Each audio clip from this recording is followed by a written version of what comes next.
mujibatul ghusl al-maut wal haid wan nifas. Ini fasal yang menceritakan tentang kewajipan atau apa yang mewajibkan seseorang itu mandi. Sebelumnya kita telah membicarakan tentang istinja, alat-alat istinja, cara-cara beristinja dengan menggunakan hajar, batu atau seumpamanya, pepejal seumpamanya, dengan sifat-sifat yang kita sebutkan, yang mencukupkan syarat untuk ianya menjadi bersih daripada buang air tersebut. Kalau digunakan air, bukan mestinya guna air itu selesai masalah. Kita kena faham ya. Walaupun kita guna air, tapi kalau tak hilang dari zat najis tersebut, tetap najis juga. Oh, saya dah guna air dah, selamatlah. Tak semestinya. Kena pastikan zatnya hilang atau ainnya hilang disebutkan. Kemudian mestilah hilang daripadanya bau, warna, rasa, begitulah. Maknanya yang kita lihat secara zahir. Tak perlulah kita kata kita nak tengok lah, kaji dalam dan sebagainya. Tapi itu kalau menggunakan air. Tapi kalau menggunakan daripada alat-alat lain, seperti lain air, daripada batu dan juga alat-alat yang kita sebutkan, maka kita kena mengikut kepada syarat-syarat tersebut sehingga ianya mencukupi kepada syarat. Faslun mujibatul ghuslil maut wal haid wan nifas wal wiladatu walau alaqatan wa mudghatan wa bila rutubah wal wa bila rutubah. Fasal yang menceritakan tentang hal-hal yang mewajibkan mandi. Naam. Yang pertama, apa yang mewajibkan seorang itu mandi? Menjadi wajib kepada seorang itu mandi. Apa dia? Kita mandi sekarang ni hukumnya asalnya adalah mubah atau harus. Kalau kita mandi hari Jumaat, niat mandi Jumaat, hukumnya sunnah, naik derajat. Hatta hari-hari kita mandi dengan niat-niat ibadah atau niat-niat yang baik pun akan menjadi nilai ibadah. Dapat pahala juga. Tapi asal mandi itu hukumnya adalah mubah atau jawaz, harus, boleh ya? Tapi boleh di-upgradekan berdasarkan niat dan juga kepada waktu tertentu, dan dia boleh menjadi wajib. Bila menjadi wajib mandi? Yang pertama, al-mautu, iaitu apabila seseorang mati, maka wajib dimandikan. Bukan dia mandi sendiri, wajib dimandikan, kecuali orang yang mati syahid, maka tak wajib bagi dia untuk dimandikan. Tapi bagi yang meninggal seperti biasa, bukan syahid, maka wajib dianya dimandikan. Mandi di situ nanti kita akan bahas tentang bab orang yang bersetubuh jima'. Kalau dia dah mandi kemudian disetubuhi, adakah dia wajib mandi lagi? Dia dah mati, maka dia tak wajib mandi lagi. Sebab mandinya di sana adalah untuk memuliakan, bukan untuk mengangkat hadas. Nampak? Dia ada beza di situ. Mengangkat hadas lain. Ini adalah untuk memuliakan, dan kewajipan itu berlaku dan diwajibkan.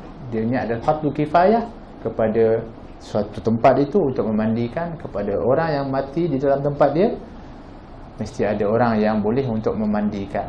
Maka apabila sudah dimandikan, gugurlah kewajipan kepada yang lain. Kalau tidak, maka semuanya akan menanggung dosa. Tapi kalau dia syahid tapi dia belum mandi janabah, macam mana? Ini berlaku di zaman Nabi SAW. Seorang sahabat yang syahid, ketika itu sahabat nak pergi ambil dia punya jenazahnya. Dia lihat ketika itu dianya basah dan telah siap dimandikan. Sahabat heran, siapa pula mandikan? Dia tanya kepada Nabi. Nabi kata, pergilah kamu tanya kepada isterinya, mungkin ada perkara yang kita tak tahu. Nabi tahu, tapi Nabi nak supaya menjadi saksi. Ditanya kepada isterinya, apa yang berlaku kepada suaminya? Maka isteri mengatakan, ketika aku bersama dengan dia, berlaku hubungan suami isteri, tiba-tiba ada seruan jihad dan dia terus ketika itu keluar tanpa mandi, serta-merta menyahut seruan itu, masuk ke medan peperangan, syahid. Dan itu dimandikan oleh malaikat. Boleh dia, kita panggil apa? Besarnya, apa kita panggil, cintanya kepada Allah dan Rasul, sehingga yang lain itu adalah tidaklah perkara itu diutamakan. Yang diutamakan adalah seruan Allah, seruannya baginda Rasulullah SAW. Kalau kita fikir banyak kali juga tu, baru kahwin bersama dengan isteri, tapi ini tak masuk akal dah. Hanya mereka pertumpuannya adalah Allah, apa begitu, maka dimandikan oleh malaikat untuk nak mandikan daripada janabahnya saja. Tapi dari segi sudut dia mati syahid, maka tak wajib baginya dimandikan. Jadi al-mautu adalah penyebab seseorang itu dimandikan, wajib baginya dimandikan. Wal haidu, dan perempuan yang haid wajib mandi setelah dianya bersih daripada haid, bagi yang normal. Tapi kalau orang yang tidak normal, dia haid, maknanya kemudian daripada 15 hari tak berhenti lagi haidnya, maka hari yang ke-15 itu wajib dia mandi untuk dia setelah itu melakukan kewajipan agama. Bukan maknanya tunggu darahnya habis betul-betul, mesti tengok hari juga. Tapi kalau dalam lingkungan 15 hari itu, dia kena tunggu sampailah bersih daripada darahnya, maka wajib setelah itu dia mandi. Setelah itu dia mandi, iaitu dia kena menunggu setelah dianya bersih daripada haid.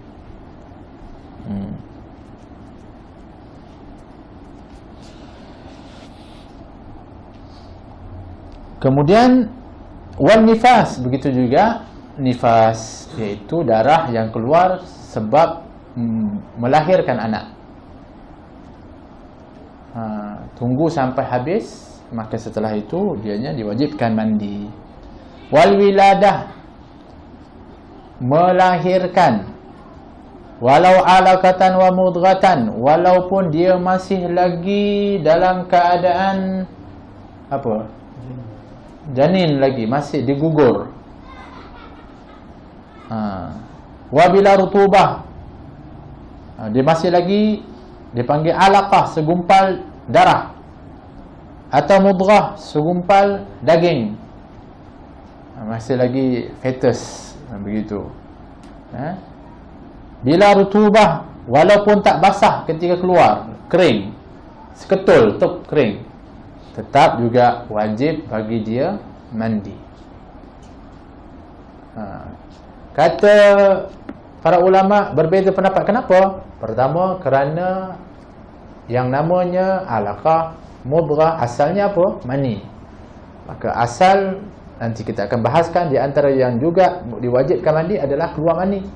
Maka apabila keluar dia, maknanya keluar mani jugalah. Itu satu. Yang keduanya mengatakan tidak, dikira dianya wajib mandi kerana di ghalibnya, kebiasaannya, apabila keluar sesuatu daripada rahim seseorang itu akan berserta dengannya darah, dan darah itu dikira darah nifas. Dan kita sebutkan tadi, nifas wajib mandi. Tetapi sahih, apabila disebutkan wabila rutubah, walaupun dia kering, tak ada darah, tak ada cecair, pun wajib mandi, bermakna hakikat melahirkan anak itu, walaupun dianya belum cukup sifat, dia tetap wajib mandi, walaupun dia tak ada darah nifas. Seorang melahirkan anak sempurna, dia tak ada darah nifas. Ada perempuan seperti itu. maka dia wajib mandi kerana melahirkan. Tapi kalau dia ada darah nifas, janganlah mandi dah, tunggulah habis. Tak perlu 2 kali. Ada orang buat 2 kali. Mandi wajib kerana melahirkan dan juga darah nifas. Tak perlu. Ini sebab kemungkinan berlakunya orang yang melahirkan anak tanpa darah nifas. Tapi kalau dia lahirkan anak ada darah nifas, tunggulah sampai darah nifasnya habis. Itu. Jadi mati, haid, nifas, melahirkan. Ada 4. Kemudian wajanabah, dan juga oleh sebab janabah. Janabah dengan sebab apa? Orang panggil orang-orang yang junub ini. Wa tahsulu bi khurujil mani, iaitu yang junub, orang junub itu berlaku apabila dianya keluar mani. Keluar mani ini baik lelaki ataupun perempuan. Perempuan ada mani tak? Ada. Berdasarkan kepada hadis Nabi SAW, yang mana seorang perempuan itu dia bertanya tentang halnya yang bermimpi dan dia merasa keluar mani. Maka kata Nabi, dianya telah keluar mani dan ada keluar mani. Ada perbezaan ciri mani lelaki dan perempuan. Ada perbezaan. Tetapi adakah perempuan ada air mani? Ada. Ada air mani. Keluar mani, maka wajib seseorang itu mandi. Macam mana yang tahunya dia tu keluar mani ataupun keluar lain daripada mani? Ini diterangkan pula supaya nak bezakan. Jangan kata ada keluar secair mani, semuanya mani. Tak. Wa yu'rafu bitadaffuqihi, dikenali mani itu secara tadaffuk, memancut. Itu satu. Itu ciri pertama. Au kalau tak ada yang tu, ladzatin bi khurujihi, merasa ladzat ketika keluar. Ketika dia keluar merasa kelazatan. Au rihi ajin ratban, ataupun bau seperti mana bur, gandum, tepung yang diadun, diperam, diletakkan, baunya seperti itu lebih kurang. Ratban, iaitu ketika mana mani itu basah, masih basah lagi, bau dia seperti itu, seperti mana adunan daripada tepung. Aurihi bayadi baydin jafan, atau baunya itu seperti bau putih telur ayam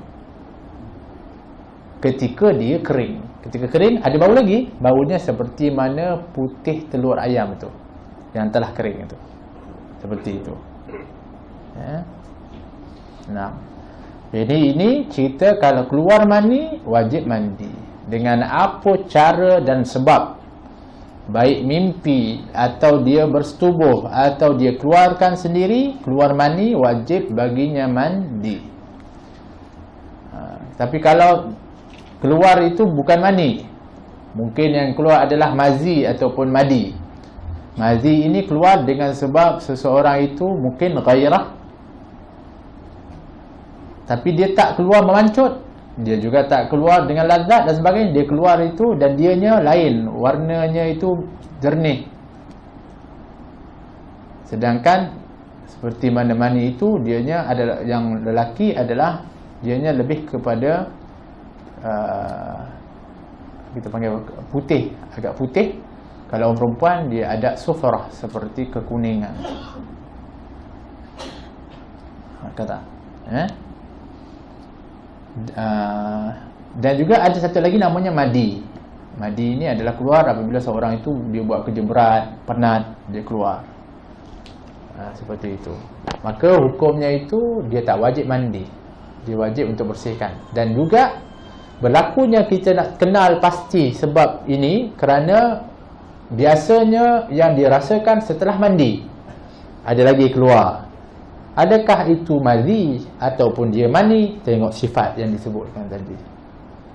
Kalau dia tengok sifatnya itu tak ada sifat yang disebutkan tadi, maka dianya tak wajib bagi dia ulang mandi. Dia perlu untuk bersihkan balik dan berwuduk semula. Itu aja. Tapi kalau ada cirinya dan sebagainya, maka dia kena mandi balik. Yang itu yang dimaksudkan untuk kena pasti. Wa bi ilaji hasyafah aw qadriha fi farjin walau duburan aw farji mayitin aw bahimatin walau ma'a hailin. Sama ada dengan ilajul hasyafah, masuknya, minta maaf, hasyafah ini kepala. Minta maaf, lelaki itu zakarnya ada kepalanya. Hasyafah itu kepala zakar tersebut, minta maaf. Masuk ke mana? Ke dalam faraj perempuan. Au qadriha, ataupun kadar tersebut, kadar kepala tersebut. Fi farjin, masuknya itu ke dalam faraj. Dia masuk sampai lebih kepala itu ataupun kadar kepala itu. Kalau tak masuk lagi, tak wajib mandi. Kalau tak keluar mandi kepala tu, sikit saja tak, dia mesti lebih daripada hasyafah itu. Ke dalam faraj au duburan, ataupun dubur. Jadi kalau kadang dubur pun kena, ya. Walaupun hukumnya haram, akan tetapi dia punya hukum dari segi sudut kewajipan mandi itu tetap berlaku juga. Wajib baginya mandi. Dan hukum bagi yang berbuat demikian haram. Kita dah sebutkan 3 yang dilaknat. Di antaranya adalah seorang suami yang mendatangi isterinya daripada belakang, iaitu daripada duburnya. Mana melebihi daripada itu wajib mandi dan juga berdosa. Tapi wajib baginya mandi walaupun tak keluar mani. Maknanya masuknya hasyafah itu ke dalam faraj atau dubur melebihi daripada itu, tak keluar mani contohnya. Wajib tak mandi? Wajib. Sebab apa? Sebab dah melebihi had. Begitu juga orang yang berzina, kalau dah melebihi daripada itu dan nampak dengan 4 mata, seperti itu maksudnya melebihi daripada, minta maaf, hasyafah tersebut, barulah ketika itu boleh disabitkan kesalahan. Tapi kalau masih di luar, tak. Boleh dita'zir, tetapi tidak boleh untuk dijalankan hudud. Jadi ini had, kadar yang mesti difahami. Au farji mayitin. Tapi dia kata walau fi farjin au duburan, tapi dalam syarah mengatakan manusia atau jin. Jangan ingat manusia tu, jin pun dia ingat tak, jin tak apa, boleh, tak payah mandi. Sama, jin pun kalau dia punya manusia, lepas tu jadilah kononnya cantik. Orang kata apa, orang halus, apa benda, orang bunian, puteri bunian, dia pun kahwin dengan puteri bunian, masuk melebihi itu, dia wajib mandi juga. Sama, lelaki dan perempuan. Au farji mayitin, ataupun daripada faraj seorang yang telah meninggal. Dia dah nasallallahu alafiyah, orang yang apa mendatangi kepada orang yang mayat yang telah meninggal. Ini berlaku. Ya. So kita katakan dia wajib mandi. Bagi yang hidup, yang mati itu tak perlu dimandikan lagi sebab dia sudah tidak ada lagi janabah. Au bahimatin, ataupun mendatangi kepada haiwan daripada faraj ataupun daripada duburnya, pun berlaku. Apa hukumnya? Hukum bagi orang yang mendatangi haiwan, hendaklah dianya dibunuh dan haiwan itu dibunuh. Ya. Tak boleh, haiwan tu pun jadi haram, tak boleh makan kalau didatangi oleh manusia. Wajib mandi. Walau ma'a hailin kathif, sekalipun disertai penghadang yang tebal, ataupun ada kain yang tebal atau penghalang yang tebal, dia letakkan supaya tutuplah, dia tak sentuh kulit ke kulit. Kalau kita kata hari ini kondom seperti itu dan sebagainya, tapi had tu melebihi, atau ada letak kain kat situ, lepas tu dia minta maaf, dia masukkan dan masuk lebih daripada itu, tetap juga wajib baginya mandi. Bukan maknanya tanpa mesti tanpa daripada pelapik. Ada lapik ke apa ke, tapi lebih daripada had, maka wajibnya mandi. Atau tak tahulah, contohnya orang tu pakai lagi pakaian, contohnya kain pakai, tapi dia tetap juga tolak dan masuk, maka wajib baginya mandi. Okey, ini berapa dah? Ada 4 yang disebutkan. Pertama, maut, haid, nifas, kemudian melahirkan, keluar mani, dan juga bersetubuh jima', iaitu memasukkan zakar sekadar atau sekurangnya kadar kepalanya ke dalam faraj atau dubur, maka wajib seorang itu mandi. Baik, ini tambahan. Sekarang ini dalam Muqaddimah Hadramiyah banyak dia datangkan permasalahan, di antaranya adalah perkara-perkara yang selalu orang macam was-was, syak, ragu-ragu, selalu bincangkan dalam hal itu. Sebelum ni kita dah bincangkan macam mana orang yang syak, mana dia batal ke, dia masih wuduk ke, dah batal. Jadi selalu nak selesaikan, sebab ini dah selalu orang banyak berlaku seperti itu. Seperti ini juga dia katakan, babi ru'yatil mani fi tawbihi aw firashin la yanamu fihi ghayruhu. Dia kata kalau seorang tu dia tengok dekat dia punya katil ada mani dengan sifat-sifat yang kita sebutkan tadi, iaitu keringnya macam mana, apa semua, atau di dalam dia, atau dia pakaian dia, kain dia bangun tengok kain dia ada basah, baunya begitu cirinya, au firash, atau atas dia punya tilam katil, la yanu fiha ghairuhu, yang tak ada orang pakai, tak ada orang yang tidur kat situ, dia je, maka dia yang ini dia kena mandi juga, untuk nak hilangkan daripada apa? Daripada dia punya was-was. Orang kata, mana ada, aku takkan, mana aku tak rasa apa-apa pun, tapi nanti tak tenang, aku punya ke apa? Baik apa? Jalan keluarnya mandi, melihat tanda-tanda yang ada itu. Wa yahrumu bil janabah ma yahrumu bil hadas. Air maninya manusia ini kalau dikatakan adalah seperti air mani ataupun air liurnya daripada kelawar sama. Dulu ada seorang daripada ulama besar, dia ni adalah seorang yang belajarnya, IQ-nya taklah sehebat orang lain, tapi dia belajar tekun. Ketika mana taatnya, khidmatnya kepada guru, husnuzan dia, maka dia ada satu kedudukan yang mulia, yang dekat dengan guru dan syekhnya. Maka syekhnya melihat dia dengan pandangan yang lebih, dengan pandangan yang baik dan juga melihat. Tapi dia belajar ni agak lemah, tak berapa, sehingga orang atau yang lain tu merendah-rendahkan dia. Tapi dia sabar, dia belajar. Satu ketika setelah syekhnya itu meninggal, nak lantik kepada mufti ataupun qadi untuk nak mengendalikan, tak tahu siapa. Dan khalifah ketika itu menghadapi masalah. Masalah dia ialah dia balik ke istana dia, ke bilik dia tengok ada kesan mani di atas dia punya katil cadar tu, sedangkan dia dah tak ada kat situ lama dan masih basah. Maka dia menuduh kepada isterinya berzina ataupun dengan lelaki lain. Siapa lagi?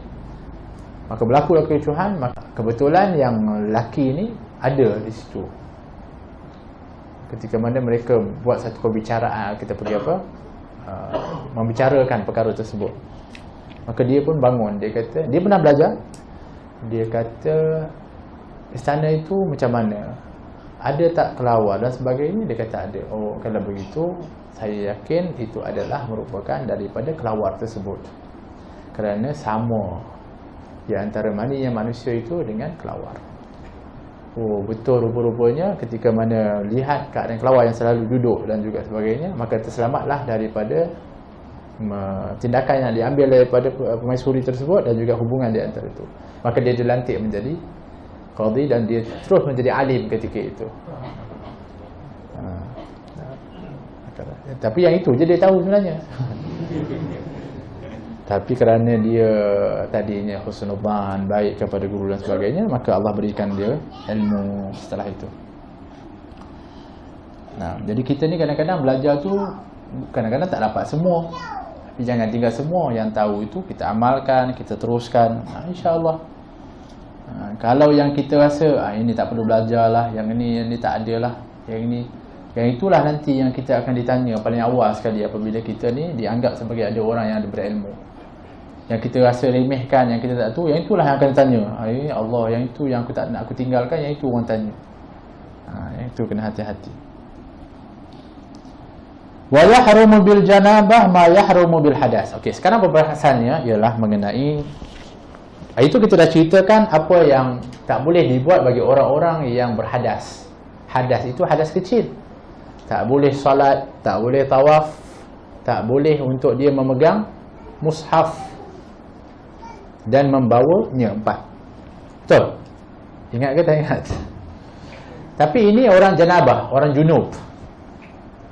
Maka adanya penambahan dari segi apa yang dilarang,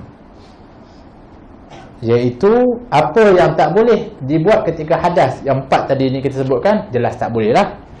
Ditambah lagi wa muksun fil masjid, iaitu menetap di dalam masjid.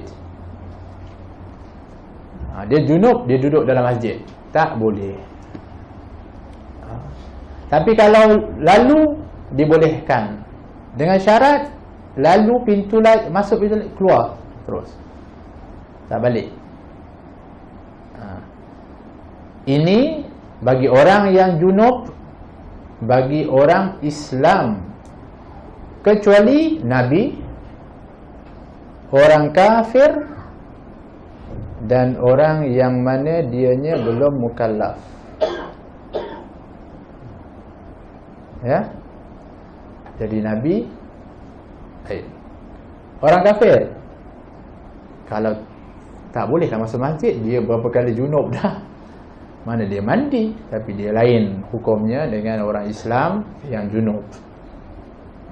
Boleh tak orang Islam bukan Islam masuk masjid? Boleh. Kalau berdasarkan kepada pendapat yang disebutkan itu boleh, dengan syarat dia menjaga dari kehormatan rumah Allah SWT. Bukan buat yang bukan-bukan, dan dengan keadaan yang mana ianya dibenarkan, seperti pakaian dan sebagainya, dia jaga, menjaga kehormatan itu. Wa taraddud fihi li ghairi udhrin, atau keluar masuk gedung masjid tanpa uzur. Dia tak menetap tapi dia keluar masuk yang ni tak boleh. Dia dalam keadaan junub, tak boleh. Li ghairi udhrin, tanpa uzur. Tapi kalau uzur, ada uzur, contohnya dia terpaksa masuk sebab mungkin dia kena tutup, ada ribut pasir contohnya, tingkap dia tutup, atau benda-benda yang darurat, maka dia boleh. Atau dia tak boleh keluar kerana ada ancaman, dia junub, lain. Ini darurat, tubihu mahdurat. Perkara yang darurat membolehkan yang dilarang, tapi melihat kadar apa darurat tersebut. Wa qira'atul Quran biqasdil qira'ah, membaca Al-Quran orang yang junub tak boleh. Sebab tu dalam disebutkan, kata Nabi SAW dalam hadis, tak boleh seseorang itu membaca Al-Quran atau syai'un minal Quran, sesuatu sedikit pun daripada Al-Quran, ketika mana dianya dalam keadaan haid wala junubin. La ahad, dalam hadis yang lain dia kata la ahadul masjid li haidin au junubin. Tak halal bagi masjid itu bagi orang yang haid dan juga orang yang jinabah atau junub. Sedangkan membaca juga dalam hadis baginda Rasulullah SAW menyatakan apa? La yaqra'ul junub wala haid syai'an minal Quran. Tak boleh orang yang junub ataupun orang yang haid itu untuk membaca sesuatu pun daripada Al-Quran. Bermakna kalau satu huruf pun dibaca dengan maksud membaca Al-Quran, maka hukumnya haram. Lepas itu dia kata biqasdil qiraah, iaitu qiraatul Quran. Tapi dengan maksud yang lain, zikir, atau dianya menjadi tahsin, ataupun yang menjaga, amalan yang menjaga, diambil dari Al-Quran, atau doa, maka yang ini walaupun daripada Al-Quran dibolehkan, sebab maksudnya bukan membaca Al-Quran, tapi membaca zikir, membaca doa, ataupun perkara yang melindungi kepada dirinya. Ya, dalam hati tak apa, ini yang dilafazkan, dibaca. Ya, boleh. Kalau sebahagian daripada bilik dibolehkan. Yang penting adalah niatnya, ya.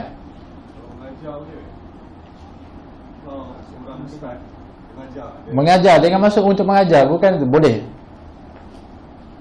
Bolehkan. Tapi sebaiknya kalau dia tahu, maka dianya tak dibenarkan untuk baca, lebih baik membaca makna. Satu. Dan ini juga dilarang kepada seorang Islam. Tapi kalau orang yang bukan Islam, boleh. Dia pun junub juga, tapi dia boleh baca. Sebab apa? Dia bukan Islam. Jadi ini ada antara perkara-perkara yang ditambah bagi perkara-perkara yang tak boleh dilakukan kepada orang-orang yang junub, ataupun orang-orang yang mana dianya masih dalam keadaan haid ataupun nifas.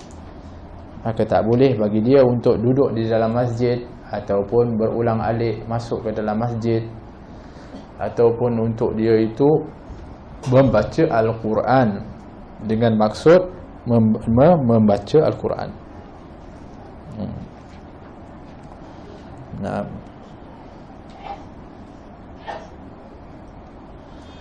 itu dikatakan dalam ini, kalau dimaksudkan adalah zikir ataupun mawa'izah, untuk mawa'izah, atau nak cerita kisah dalam Al-Quran, dia ambil dalam Quran tu ayat kisah, cerita, boleh dengan maksud mencerita. Ataupun untuk tahassun, atau untuk nak menjaga, yang kita kata perlindungan, ayat-ayat perlindungan, yang tak disertai dengan maksud membaca Al-Quran, maka tidaklah haram.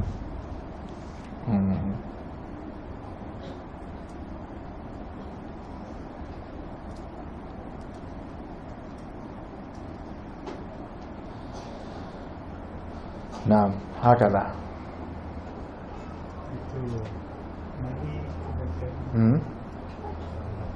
Okey. Apa hukum air mani tersebut? Air mani dalam mazhab Imam Syafi'i khususnya, ianya adalah suci. Baik. Jadi maksud suci macam mana? Maksudnya kalau terkena kain, maka dia tidak najis. Tapi yang berlaku di zaman Nabi SAW, Sayyidina Aisyah mengatakan, aku mengikis kesan mani yang berada di kainnya, baginda Rasulullah SAW, kemudian dipakai oleh Nabi dan semayang. Jadi dikikis, tapi dia tak basuh, maka dibolehkan. Itu maknanya diambil dalil bahawa air mani itu adalah suci, sebutkan. Naam. Ya, sama. Macam yang masuknya kasafah dalam badan tu, kalau nak masuk kasafah dalam kulit dia tak boleh. Ya? Masuk dalam kulit. Okey. Kalau sekiranya yang dimasukkan di sini adalah dua. Ada dalam syarah disebutkan hatta masuk di dalam apa saja melebihi daripada khasyafah. Kalau berpegang kepada pendapat itu, maka wajib juga mandi, walaupun mulut, minta maaf. Hatta di dalam syarah itu mengatakan hatta samakah, hatta ikan mana lubang mana, tapi dia letakkan jadi lubang gitu-gitu, dimasukkan, pun tetap wajib bagi dia mandi. Maknanya kalau dia melebihi daripada kadar kepala itu, maka wajib bagi orang yang dimasukkan itu untuk mandi. Tapi kalau dalam faraj, dalam dubur itu wajib kedua-duanya mandi. Tapi dalam ini hanya yang lelaki itu saja mandi. Nah.